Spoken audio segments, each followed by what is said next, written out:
bought my own stolen passport for 1300 euros. Salam Junaid bhai, hope this email finds you well. I've been an avid follower of your content creation journey, following you from the days when your videos used to start with "Chulo na chulo meri chunari." Eh? नहीं आजा ना छूले मेरी चुनरी सनम होगा. So suffice it to say, your journey has been commendable and has proven to be formative for me. I don't have a question but an experience that sounds like a scene out of a TV Netflix show. Preface. My wife and I are Pakistanis living in Berlin, where she works as a software engineer, and I am working part time plus pursuing my master's in data science as well. This summer, we had bought tickets to the Coldplay concert in Athens, Greece.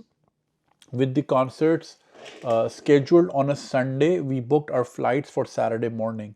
We decided to keep Saturday as a rest day, Sunday for the concert, and Monday for exploring Athens, with a return flight scheduled for Tuesday. Sounds like a good plan, sir. The climax. The airport in Athens is around an hour away from the city center by train. So after clearing immigration, we took the metro, which took us to the city center, and then from there we took the bus to our Airbnb. The metro was very crowded, so we had to stand all the way through. Both of us were carrying our shoulder bags and cabin baggage. Upon reaching our Airbnb, we found out that my wife was missing her passport and residence permit. We even traced back our steps to the bus stop and even took the train back to the airport. यार, sounds like such a hassle. Honestly यार, especially अगर आप कहीं घूमने फिरने गए हो और उसके बाद इस तरह का वाक़या हो जाए. With the hopes of finding it in lost and found, but we couldn't find it. Since it was a Saturday, the embassies were closed, so we couldn't go to contest our case. चले भी जाते तो उनका system down ही होना था. Assuming it's a Pakistani passport, I'm not sure कौन सा passport. We filed a police report and were devastated to the core. Helpless, we attended the concert on Sunday and went to the Pakistan embassy as soon as it opened on Monday. Junaid bhai, the scene we saw there was unbelievable. Firstly, you couldn't enter the embassy without COVID mask. Yes, even in 2024. In case you didn't have a mask, you were made to purchase one for 2 euros. यार क्या कसम से यार 2 euro पे बिक रहे हैं खुदा की कसम. Then the whole embassy was filled with laborers who had entered Greece through donkey routes and trying their best to legalize in Europe. There were literal fights happening, and the officers were trying to reason with everyone at the best they could. We asked to get an emergency travel document (ETD) made, which they agreed to make one for us. For that, I went to get the documents printed from a nearby print shop, again owned by a Pakistani. Exactly. वो होता ही है ना कि भाई वहाँ से आपको मिल जाएगा, वो अपने ही खांचे होते हैं. पाकिस्तानियों को ना बस कागज़ जमा करने का शौक है, और वो इसलिए बिकॉज जो प्रिंट पे बैठा है वो भी अपना है, फिर रद्दी में जिसको जाएगा वो भी अपना है.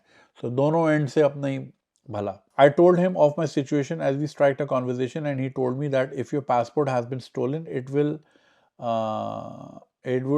be brought to a chor bazaar located in a street in the city center. Junaid bhai, I couldn't believe what I was hearing. Anyways, we got the ETD from Pakistan embassy, but they told us this is an alternative to the passport and not for the permit. For that, we would have to go to the German embassy. Once we reached there, of course, they didn't even let us enter the German embassy without appointment.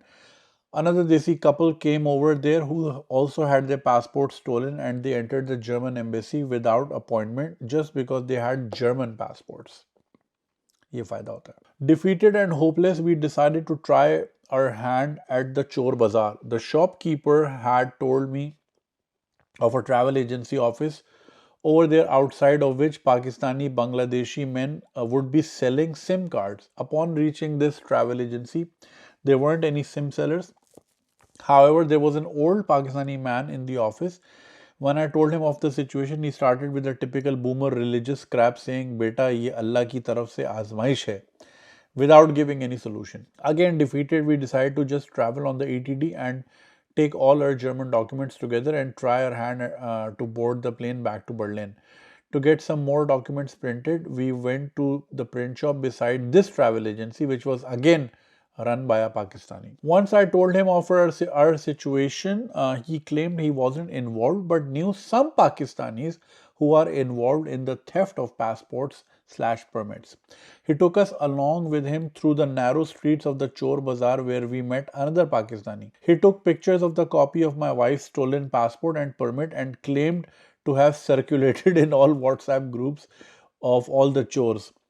Within 30 minutes, he claimed that our dogs were in a Bengali area of the Chor Bazaar and an Afghani had supposedly stolen it from the middle. देखो यार, क्या south Asian हम लोग क्या क्या representation है हमारी, क्या काम कर रहे हैं खुदा की कसम. He was asking for 1200 euros for it.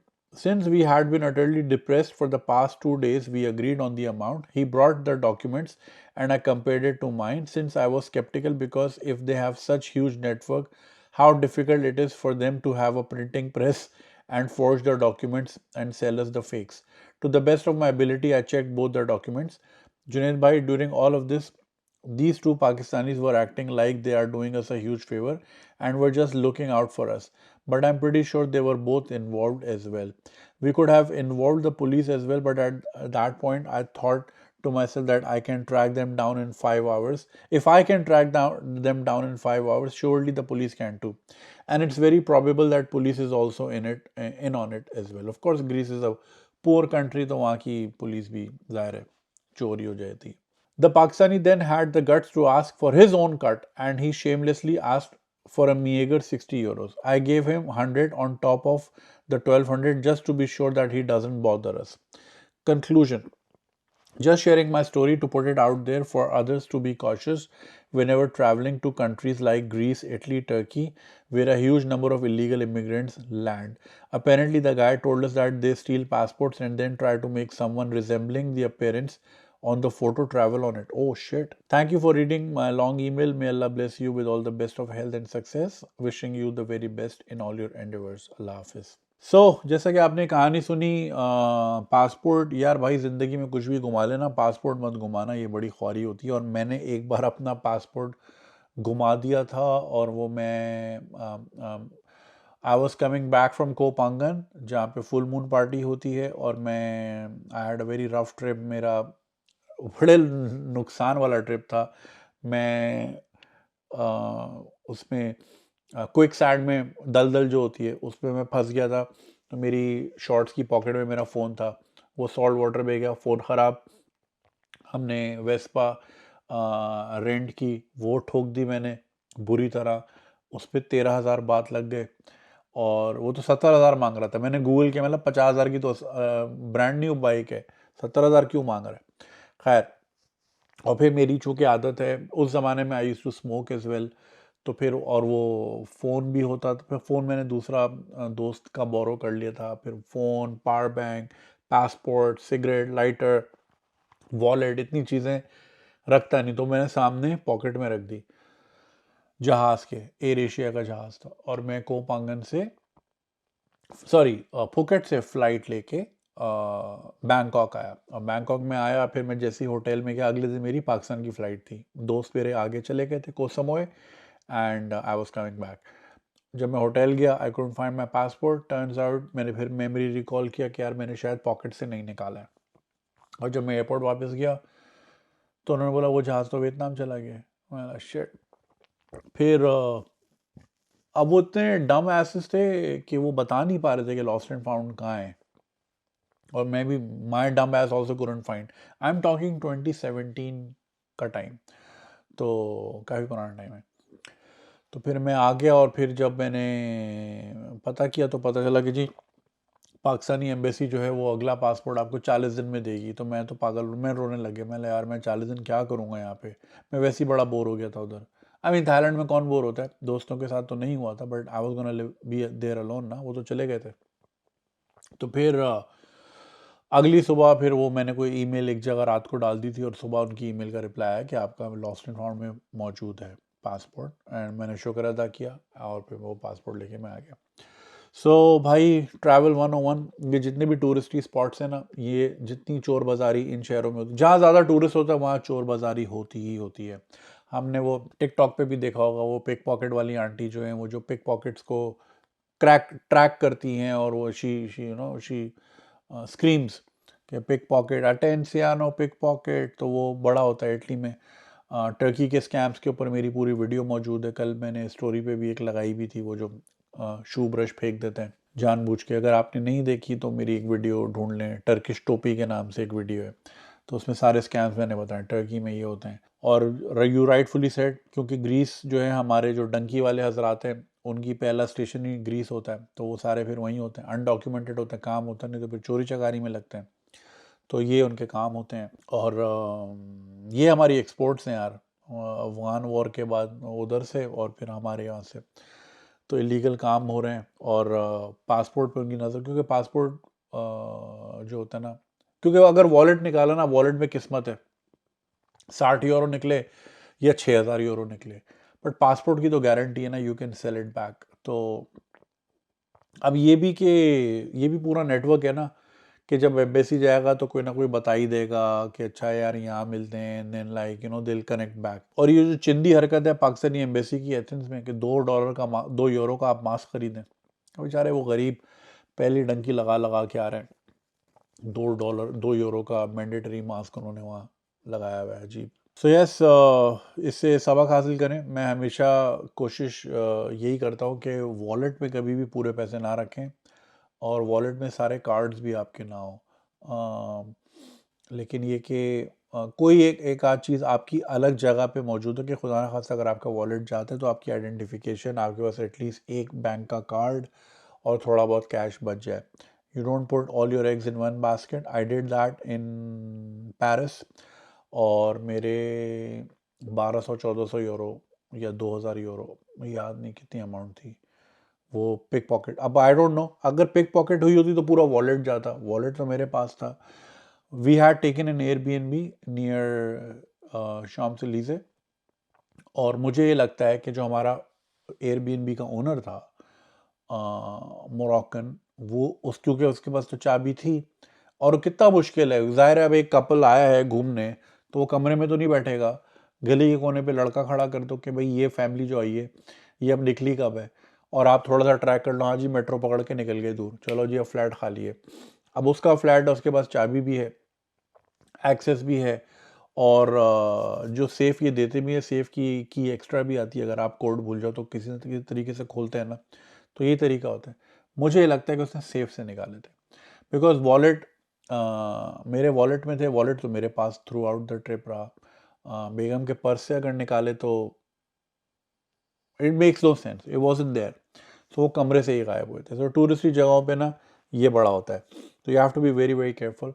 मैंने अक्सर नोटिस किया, कुछ टूरिस्ट होते हैं, उन्होंने उनके पास, I saw this Brazilian hand surgeon on my flight, तो आई नोटिस कि उसने वो एक छोटा सा एक वेरेबल था, और वो बड़ा पतला सा था, पॉकेट सी थी, और उसी के अंदर उसने पासपोर्ट रखा था, उसकी नज़रों के वो सामने ही था, तो कभी भी इनको जेब में ना रखें। मैं भी जब जाता हूँ तो I keep a separate pouch, and I make sure कि वो हमेशा मेरी विजिबिलिटी में रहे। अगर वॉशरूम भी जाता हूँ तो आप उतार के चीज़ें रखते हो और फिर पहनना भूल जाते हो, सो ऑलवेज मेक श्योर कि नज़रों के सामने रखूँ। अगर आप वॉशरूम यूज़ कर रहे हो या किसी ऐसी जगह जा रहे हो या खाने पे बैठ रहे हो, right, so you like to take off things and you want to eat something. ठीक है, दोहा एयरपोर्ट है, दुबई एयरपोर्ट है, बड़े सेफ़ हैं, कई चीज़ें जाती नहीं है वहाँ से, मिल जाती हैं, बट फिर भी फजूल की न्यूसेंस होती है ना, अगर आपकी फ़्लाइट सर पे खड़ी है और आपका पासपोर्ट नहीं मिल रहा, तो कोशिश करें चीज़ें नज़रों के सामने रखें। बी वेरी वेरी विजिलेंट इन टूरिस्टी एरियाज़ में, हमेशा विजिलेंट रहे। अब देखिए यहाँ लंदन में कितने मोबाइल छीनते हैं, और हम तो कराची से हैं भाई, खल्ली वल्ली यार, हमें तो हमारा रेडार वैसे ही ऑन रहता है, तो बी वेरी केयरफुल। मेट्रो में भी जब मैं होता हूँ तो आई ऑलवेज मेक श्योर। अभी मैं आ रहा था तो मेरी जेब में इत्तेफाक से पासपोर्ट ही था इस पॉकेट में, और एक this lady sat down, and when she stood up to leave, मैंने एहतियातन ऐसी हाथ लगा के देख लिया कि यहाँ रखा हुआ है ना, कि ठीक है। तो B very very careful about these things, specially अगर आपका डॉक्यूमेंट पाकिस्तानी है, क्योंकि फिर आपको डील पाकिस्तानियों से करना है। पासपोर्ट की और भी बड़ी कहानी है। I am meeting a lot of people at airports जो कि अमेरिका से या इंग्लैंड से या जर्मनी से ट्रैवल कर रहे हैं पाकिस्तान, वहाँ जाके पासपोर्ट बनाना रादर देन के वो, क्योंकि अगर वो कैपिटल में नहीं रहते, एम्बेसी से दूर हैं, तो 4 घंटे ऐसा राज सिस्टम ख़राब है। न्यूयॉर्क में मैंने ये देखा, मेरे दोस्त का भाई आया न्यूयॉर्क, स्टेट कैपिटल था ना, sorry not state capital but Atlanta से आया था, पता नहीं कहाँ से आया था, किसी नियर बाय स्टेट से आया था। तो न्यूयॉर्क की कॉन्सुलेट करीब थी। 4 घंटे वो छुट्टी लेके 4 घंटे ड्राइव करके आया, सर सिस्टम खराब है। उखाड़ लो जो उखाड़ना है, क्या कर लोगे। बैठा मेरे साथ कॉफ़ी पी वापस चला गया। इसी तरह दुबई एयरपोर्ट पे एक खातून मिली जो कि डैलस से कराची जा रही थी सिर्फ पासपोर्ट रिन्यू करवाने, क्योंकि कह रही मैं ह्यूस्टन गई 4 घंटे गाड़ी चला के ऑफिस से छुट्टी लेके, तो वही सिस्टम नहीं है, ये नहीं है, वो नहीं है, ये लेकर आए, वो लेकर आए। सो उससे कई ज़्यादा सस्ता काम ये है कि आप अमेरिका से टिकट लें कराची का, फैमिली से भी मिल लें, एग्जीक्यूटिव ब्रांच में जाके जल्दी से रिन्यू करवा लें, और वो जो भी है मामलात अपने करें। तो ये हाल है। जर्मनी में मेरी दोस्त है, शी लिव्स इन पी से नाम है शहर का, मैं हमेशा भूल जाता हूँ, और वो इतना छोटा शहर है कि मैंने कभी नाम नहीं सुना। तो वो उसको ज़ाहिर है फिर बर्लिन जाना पड़ता है, और वो भी ख्वार हो रही है पासपोर्ट। उसने अर्जेंट फ़ीस भरी कि 2 हफ्ते में आ जाएगा, आज तीसरा महीना उसका पासपोर्ट नहीं आया, और वो एक्सपायर होने वाला है। She has to travel. तो वो यही सोच रही है कि मैं पाकिस्तान जाके, सो या मैन, अगर तो पाकिस्तानी पासपोर्ट है ठीक है, उसकी कोई वर्थ नहीं है, लेकिन उसकी फिर वर्थ 1300 पाउंड हो या 1300 यूरो हो जाती है जब आप कहीं फंस जाओ। तो कोशिश करो संभाल के रखो, जैसा तैसा भी है तो पासपोर्ट वैल्यूएबल चीज़ है, वरना इंसान अगर किसी गैर मुल्क में फंस जाए ना, बहुत अजियत वाला काम है, specially when you are unknown. चलो मैं तो नोन हूँ, मुझे खुदा ना खासा कोई मसला होगा, स्टोरी बनाऊंगा, रहने को लोग रख भी लेंगे, खाना पीना भी हो जाएगा, दवाई भी हो जाएगी, सब हो जाएगा। यूखानो का भी पासपोर्ट अभी चोरी हुआ पेरिस से ही, again I am naming Paris again because वहाँ पे बड़ा कॉमन है। उसका आई थिंक बैग उठा के ले गए थे as he was recording something या कुछ, और फिर उसको वही ईटीडी लेना पड़ा और वो पाकिस्तान वापस आया। सो या ये बड़े मसले मसाइल हैं भाई यूरोपियन सिटीज़ के। तो please be very very careful about your travel documentation. Take care, खुदा हाफिज़। अगर आपको ये वीडियो पसंद आई और आप इसका पूरा वर्जन देखना चाहते हैं तो लिंक कमेंट सेक्शन में दिया गया है। हमारे यूट्यूब चैनल पे पूरा वर्जन मौजूद है और चैनल को सब्सक्राइब करना नहीं भूलिएगा। शुक्रिया।